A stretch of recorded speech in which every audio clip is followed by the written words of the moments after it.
When my head of security called me at 3:47 in the morning, I thought someone had been shot on the casino floor. I was wrong. What I found was so much worse. "Boss, get here now," Dante said, his voice tight. "Table 7. You need to see this footage." I drove through empty streets with my hands shaking on the wheel. 23 years I'd owned the Oasis Casino. I'd seen fights, cheaters, even a robbery attempt in 2019. But Dante's voice had a tone I'd never heard before. He was scared. Welcome back to the channel. Before we dive into today's insane story, drop a comment and let me know where you're watching from. I love seeing our global community grow. And if you're new here, hit that subscribe button right now because the stories we tell here will absolutely blow your mind. Trust me, you don't want to miss what happens in today's story. Alright, let's get into it. The surveillance room was ice cold when I walked in. Dante had 3 monitors pulled up, all showing the same blackjack table from different angles. Table 7. Graveyard shift. "Watch his hands," Dante said, pointing at the dealer on screen. I watched. The dealer's name was Luca Reeves. 34 years old, been with us for 6 years. Perfect employee record. Never late, never complained, players loved him. His hands moved across the felt with practiced precision. Shuffle, deal, collect, payout. Nothing unusual. "I don't see anything," I said. "Keep watching. I'll rewind it." Dante played the footage again. This time in slow motion. And that's when I saw it. A microscopic movement of Luca's left pinky finger during the shuffle. Barely perceptible. If you blinked, you'd miss it. "What is that?" I asked. Dante pulled up a spreadsheet on another monitor. Numbers filled the screen. All red. All negative. "Table 7 has been bleeding money for 11 months, he said. I went back through the logs. Every shift Luca works, the house loses. But it's subtle. Spread out. No pattern that would trigger the automated systems. I leaned closer to the screen. My mouth went dry. "How much?" Dante turned to face me. $15,847,392. The room started spinning. $15 million. Nearly a sixth of our annual profit. Gone. Stolen by a dealer I trusted completely. "Show me everything," I said. For the next 2 hours, Dante walked me through it. Luca worked Thursday through Monday, graveyard shift, midnight to 8 a.m. The casino was quieter then, fewer witnesses, less scrutiny. Over 11 months, he'd been systematically paying out to 4 specific players. Different faces, but the same pattern. The technique he used was called shuffle tracking. It's a theoretical method that had been written about in gambling journals but never successfully executed in a real casino environment. The dealer memorizes card sequences during the shuffle, tracks them through multiple decks, and knows when high-value cards are about to appear. Then he signals his accomplices. Except Luca had perfected it. His signals were invisible. A finger position here, a glance there, a specific way he tapped the deck. And his 4 accomplices knew exactly how to read him. "Who are these players?" I asked, pointing at faces frozen on the screen. "That's the problem," Dante said. "They're ghosts. Fake IDs, cash only, never use player cards. One guy even wears colored contacts to change his eye color between visits." I sat back in my chair, staring at the evidence. A theft so sophisticated, so mathematically precise, that it had gone undetected for almost a year. Part of me was furious. Part of me was impressed. "Call the police," Dante said, reaching for his phone. "No." He froze. "Boss, we have to." "No," I repeated. "Not yet." Because in that moment, staring at Luca's technique, I realized something. If I arrested him, he'd go to prison. His accomplices would scatter. And I'd never recover the money. More importantly, I'd lose the opportunity to understand exactly how deep this went. "Give me 48 hours, I said. "Don't touch anything. Don't tell anyone. I need to think." I didn't sleep that day. I went home, but I couldn't shut my brain off. I kept replaying the footage in my mind. Luca's hands. His confidence. The precision of his timing. Then I started thinking about the numbers. 15 million over 11 months. That's roughly 1.4 million per month. Except it wasn't evenly distributed. I pulled up the data on my laptop. Some months it was 800,000, other months 2 million. But it always stayed just under our audit threshold. Someone had calculated that threshold. Someone had planned this down to the dollar. That's when I realized Luca wasn't working alone in the way I thought. He had inside help. Someone with access to our financial systems. Someone who knew our audit triggers, our security protocols, our blind spots. I made a list of people with that level of access. It was short. Dante, my head of security. Giselle Frost, our CFO who I'd hired 8 months ago. And Raymond, my pit boss who'd been with me for 20 years. I ruled out Dante immediately. He brought this to me. Unless that was part of an elaborate cover. I felt paranoid just thinking it. Raymond was family.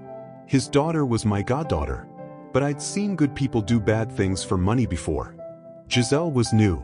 Brilliant, efficient, maybe too perfect. She'd come with glowing references, but now I wondered if those references had been real. I decided to set a trap. The next morning, I called an executive meeting. Dante, Giselle, and Raymond in my office. I told them we were implementing a new audit protocol. I was lowering the threshold for table variance investigations from 0.5% to 0.3%, effective immediately. I watched their faces carefully. Dante nodded, taking notes. Raymond asked a few questions about implementation. But Giselle went pale for just a second before composing herself. "That's quite aggressive," she said. "It might flag a lot of false positives." "Better safe than sorry," I replied. 2 days later, Luca worked his shift. I watched from the surveillance room, hidden in darkness. He dealt for 6 hours straight. And when I ran the numbers the next morning, Table 7 had lost exactly $412,000. The new threshold was 0.3%. That table's loss was 0.299%. Just under the line. Someone had told Luca about the new protocol. And there was only one person who could have done it that quickly. Giselle. I didn't confront her. Instead, I hired a private investigator off the books. Within 72 hours, he delivered a report that made my blood run cold. Giselle Frost wasn't her real name. She was Giselle Volkov, daughter of a Russian oligarch with ties to organized crime. She'd entered the country on a business visa 3 years ago and had been placing operatives in casinos up and down the West Coast. But it got worse. My investigator had tracked her movements. She'd been meeting regularly with someone from my own security team. Not Dante. His second in command. A guy named Torres who I barely knew. And there was a fifth person in the conspiracy. My ex-wife, Patricia, who still held 20% ownership in the casino from our divorce settlement. She'd been silent for years, but apparently, she'd been planning her revenge. The plan wasn't just to steal 15 million. That was phase 1. Phase 2 was to frame me for money laundering, force me out, and take control of the casino. They'd already planted evidence in my office computer. Fake accounts, suspicious transactions, all pointing to me. I had 1 week before Giselle initiated a federal audit that would destroy me. I sat in my office at 2 a.m., drinking whiskey, staring at 3 options. Call the police and hope they believed me over the planted evidence. Fire everyone and pray the conspiracy fell apart. Or do something insane. I called Luca. "We need to talk," I said. "Parking garage. Level 3. 1 hour. Come alone." He showed up exactly on time. Hands in his jacket pockets, calm expression. Like he was meeting a friend for coffee, not the man whose casino he'd robbed. "You know," he said. It wasn't a question. "I know everything," I replied. The shuffle tracking, the 4 players, Giselle, Torres, Patricia. All of it. He nodded slowly. "So why aren't the cops here?" "Because I think you wanted to get caught." That got a reaction. His eyebrows raised slightly. "Interesting theory." "You're too good," I said. "That technique, it's flawless. You could have stolen for years. But 11 months? That's a specific timeline. You were building a case." Silence stretched between us. Then Luca smiled. "You're smarter than they said you were." He reached into his jacket and I tensed. But he pulled out a badge. I work with FBI. Special Agent Luca Reeves, he said. 18 months undercover. Giselle Volkov is wanted in 7 countries for money laundering and racketeering.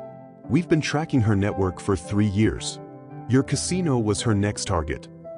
I sat down on the hood of my car, legs suddenly weak. The 15 million? Bureau funds. It's all documented. Every dollar was tracked. The 4 players? Undercover agents. We needed Giselle to think the scam was working so she'd move to phase 2 and implicate her entire network. If you're still watching, do me a huge favor right now. Smash that like button if this story has you hooked. And listen, if you think your friends would love this, share this video. Send it to your group chat, post it on your story, because this case gets even crazier. And if you haven't subscribed yet, what are you waiting for? We drop mind-blowing stories like this every single day. Now back to the story. And you were just going to let her frame me? No, Luca said. We were going to step in before the audit. But she moved up her timeline. She's planning to execute phase 2 in 72 hours. That's why I need your help. My help? We need to catch her in the act. With evidence. That means you need to play along. Act like you're discovering the fraud. Panic. Make mistakes. She needs to think she's winning. I looked at him. This man who I'd thought was my enemy. What about Torres? He's one of ours too, Luca said. Has been from the start. And if this goes wrong? Then we both go down. But if it goes right, we dismantle an international criminal network and you get your reputation back. I didn't have much choice. What do I do? The next 72 hours were the longest of my life. I played the part of a panicking casino owner perfectly. I made obvious attempts to access my office computer, knowing Giselle was monitoring it. I made calls to my lawyer that I knew were being recorded.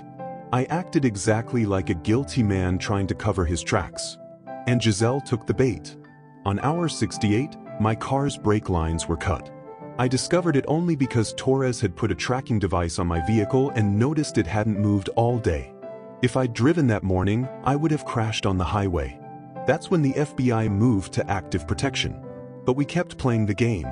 On the final night, Luca worked his last shift at table 7. I was in the surveillance room with Dante and a team of undercover FBI agents positioned throughout the casino.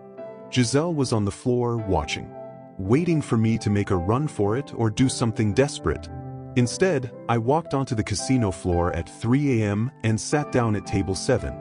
Deal me in, I said to Luca. Giselle appeared beside me within seconds. We need to talk, she said. In your office. I'm playing blackjack, I replied. She leaned in close. Walk away now or I make one phone call and federal agents show up in 20 minutes with a warrant for your arrest. I stood up slowly. After you. We walked to my office. Torres was already there, standing by my computer. Giselle smiled. It's over, she said. You're going to sign the casino over to Patricia. You're going to confess to the money laundering. And you're going to disappear. Do that and we won't press charges. And if I refuse? She pulled a gun from her purse. Then you don't leave this office alive. That's when Luca walked in, followed by a dozen FBI agents in tactical gear. Giselle Volkov, he said, you're under arrest for conspiracy to commit fraud, extortion, attempted murder, and about 15 other federal charges. The look on her face was pure shock. Torres revealed his badge. I stepped back as they handcuffed her. You, she spat at Luca. You were FBI this whole time? 18 months, he said. Thanks for the confession, by the way. The wire picked up everything. As they led her out, Patricia was being arrested in the parking lot trying to flee. The majority shareholder who'd been backing the whole operation, a man named Kozlov who I'd thought was just a silent investor, was arrested at the airport with $8 million in cash. It turned out he was Giselle's uncle. He'd planned to crash the casino, buy it for nothing, and use it to launder money for his organization. I'd been the target all along. Pause the video for 1 second. If this story is keeping you on the edge of your seat, I need you to do something for me. Hit that subscribe button and turn on all notifications. Seriously, we tell stories like this that you won't find anywhere else. And drop a comment below. Did you see the FBI twist coming? I want to know. Alright, let's finish this story because the ending will surprise you. So here's what happened after all the arrests. 3 months later, everything had changed. The FBI closed their investigation. All charges against me were dropped before they were even filed. The planted evidence was documented and removed. My reputation was intact. Luca's FBI assignment ended, and I offered him a job for real this time. Head of security. Dante was thrilled to have him. Table 7 became the most popular table in the casino. Tourists wanted to play where the famous scam had happened. I put up a small plaque. Table 7, where mathematics met justice. Luca got full custody of his daughter. Turns out that was real.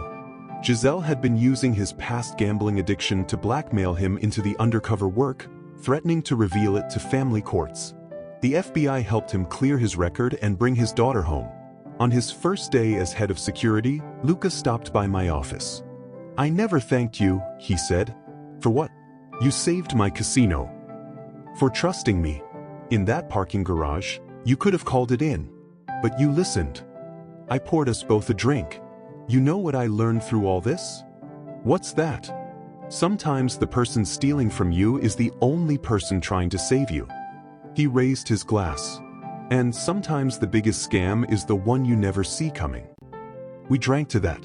6 months later, I received an envelope at my office. No return address.